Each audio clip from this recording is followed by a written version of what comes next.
Hi అండి, welcome to our channel.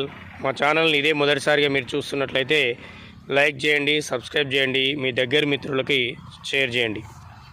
ప్రస్తుతం నల్గొండ జిల్లా నార్కెట్పల్లి మండలం చెరువుగట్టు అనే గ్రామంలో పార్వతీ జడల రామలింగేశ్వర స్వామి యొక్క బ్రహ్మోత్సవాలు ప్రారంభమైనాయి. దీని గురించి మనం చూసినట్లయితే ఇక్కడ ఉన్నటువంటి ఆలయాన్ని, ఈ పార్వతీ జడల రామలింగేశ్వర ఆలయాన్ని మన తెలంగాణ ప్రాంతాన్ని పరిపాలించినటువంటి విష్ణుకుండి వంశంలో గొప్పవాడైనటువంటి రెండవ మాధవర్మ నిర్మించాడు. ఈ ఆలయాన్ని 5వ శతాబ్దంలో రెండవ మాధవర్మ నిర్మించాడు.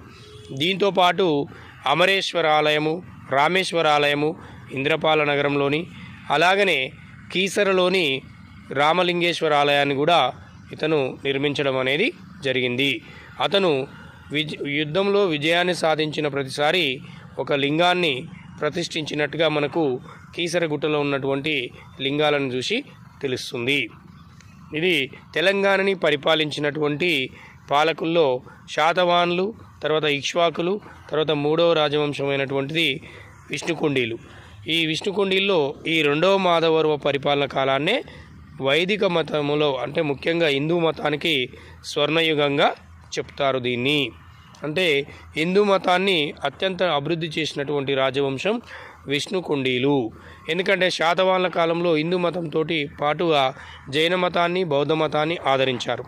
అలాగే ఇక్ష్వాకుల్లో కూడా బౌద్ధ మతాన్ని ఆదరించడం అనేది జరిగింది.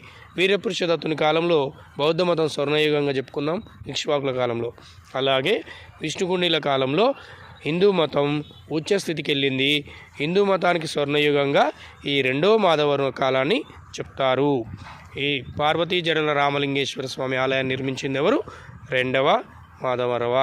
మనకు ఎగ్జామ్ పాయింట్ ఆఫ్లో చాలా ఇంపార్టెంట్.